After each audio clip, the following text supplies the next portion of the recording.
जुलाई को जिस नारायण साकार हरि उर्फ बाबा के सत्संग में भगदड़ मचने से 121 लोगों की मौत हुई, उन्हें लेकर रोज नए नए खुलासे हो रहे हैं। एक तरफ जहां कई एकड़ में फैले उनके आश्रम, उनकी अकूत संपत्ति और लग्जरी लाइफस्टाइल के बारे में नई नई जानकारियां निकलकर सामने आ रही हैं, वहीं यह बात भी पता चल रही है कि बाबा जमीन से लेकर पैसों का दान देने वाले लोगों को विशेष सुविधाएं देते थे।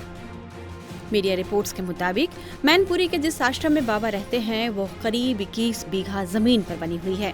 इस आश्रम में आलीशान कोठी है, लग्जरी गाड़ियों को रखने की सुविधाएं मौजूद है और बाबा के लिए आलीशान व्यवस्थाएं हैं। इस कोठी पर बड़ा आलीशान गेट बना हुआ है और बाउंड्री वॉल भी ऊंची है, जिससे आसानी से कोई बाहर से अंदर झांक नहीं सकता। आश्रम के बाहर सेवादार तैनात रहते हैं और आश्रम के बाहर बोर्ड पर लिखा हुआ है कि दान देने वाले इन लोगों को बाबा के साथ रहने और उनके स्वास्थ्य की देखभाल करने की सुविधा मिली हुई थी। बाबा के आश्रम के गेट पर 200 दानदाताओं की एक लिस्ट लगी हुई है।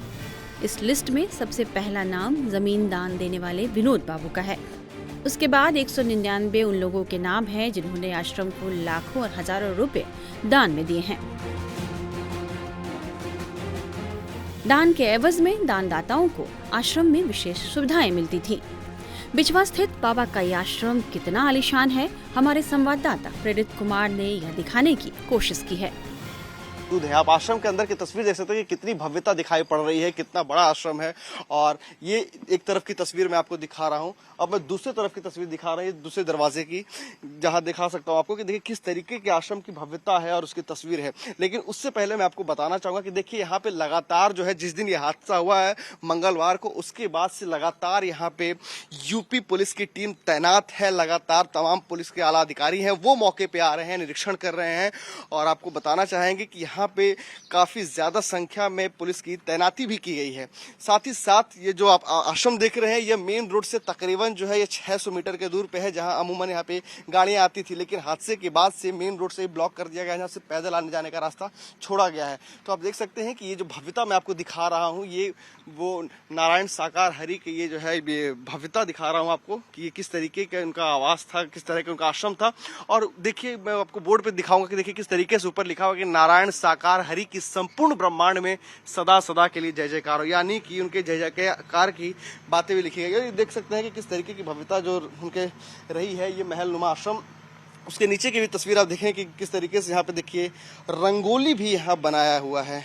कहा जाता है कि रंगोली बाबा को काफी ज्यादा पसंद था, इसलिए जब हाथरस में जो कार्यक्रम हुए थे उस दौरान भी रंगोली के बुरादे को लेकर के इतना बड़ा हादसा हुआ था, क्योंकि उस रंगोली के ऊपर से जब बाबा का काफिला गुजरा था, जब उनकी गाड़ी गुजरी थी, तो उस दौरान जहां से गाड़ी का पहिया गुजरा था वहां पर के रंगोली को लेने के लिए लोग दौड़े और उसी दौरान इस तरीके की हादसा हुई थी। तो तस्वीर में आपको दिखा रहा हूँ कि देखिए किस तरीके से यहाँ इनकी भव्यता थी, किस तरीके से इनकी वो शान और शौकत वाली जिंदगी थी। इस आश्रम के बाहर भक्तों का आना जाना लगा रहता है। लोगों को अंदर जाने की इजाजत नहीं, लेकिन लोग बाहर से ही आश्रम के बाहर मत्था टेक कर चले जाते हैं। मैनपुरी आश्रम के बाहर से ही हमारे संवाददाता मोहित ओम ने भी वहां का जायजा लिया था। बाबा के भक्तों की अगर स्थिति देखें तो आप देखिए किस तरीके से एक महिला आश्रम के ठीक बाहर दंडवत कर रही हैं और यहाँ पर काफ़ी देर से इसी मुद्रा में ये बैठी हुई हैं और बाबा के इस तरीके से भगत यहाँ पे एक एक करके आ रहे हैं और इस तरीके से बाबा को यहाँ पर अपना उनका आशीर्वाद लेने के लिए और यहाँ पर दंडवत हो रहे हैं। और आप देखिए सामने आश्रम है और ये महिला पिछले काफ़ी वक्त से इस तरीके से बैठी हुई हैं और ये महिला रोज़ाना इस तरीके से यहाँ पर आ रही हैं और जब इनसे बात करने की कोशिश करो तो कोई बात नहीं करती हैं, लेकिन इस तरीके से यहाँ पे आकर दिन में 2 से 3 बार और अपना दंडवत करती हैं और आशीर्वाद लेने की कोशिश करती हैं। तो जितने भी हमें बाबा के भगत मिले हैं उनका ये कहना है कि बाबा कोई बाबा नहीं है, ये खुद भगवान हैं जो धरती पर प्रकट हुए हैं और इनका नाम मात्र लेने से ही हमारे जीवन के कष्ट हर जाते हैं। बताया जा रहा है कि मैनपुरी के बिछवा के अलावा बाबा के कानपुर, कासगंज, आगरा और शाहजहांपुर में भी आलीशान आश्रम है। बाबा के बारे में यह कहा जाता है कि इन आश्रमों के जरिए ही वे अकूत संपत्ति बनाने में कामयाब रहे हैं। बाबा के पास जितने भी शहरों में आश्रम हैं, उनके अलग अलग ट्रस्ट हैं। जैसे मैनपुरी में राम कुटीर ट्रस्ट, ऐसे ही हर शहर के लिए अलग ट्रस्ट है। कहा जाता है कि बाबा ट्रस्ट के नाम पर ही पैसा इकट्ठा करते हैं और आलीशान जिंदगी जीते हैं। उनकी झक, सफेद शर्ट, सूट बूट और रंगीन चश्मे इस बात की तस्दीक करते हैं। फिलहाल हाथरस हादसे के बाद यूपी पुलिस ने बाबा के 6 सेवादारों को गिरफ्तार किया है और बाबा के मैनपुरी स्थित आश्रम के बाहर पुलिस का पहरा है और किसी को नहीं पता कि बाबा इस समय कहाँ हैं। बताया जा रहा है कि बाबा और इस हादसे के मुख्य अभियुक्त जिन्हें बनाया गया है वेहद प्रकाश मधुकर, वे दोनों फरार हैं।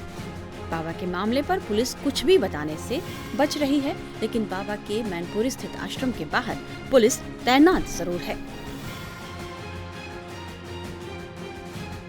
टाइम्स नाउ नवभारत डिजिटल की रिपोर्ट।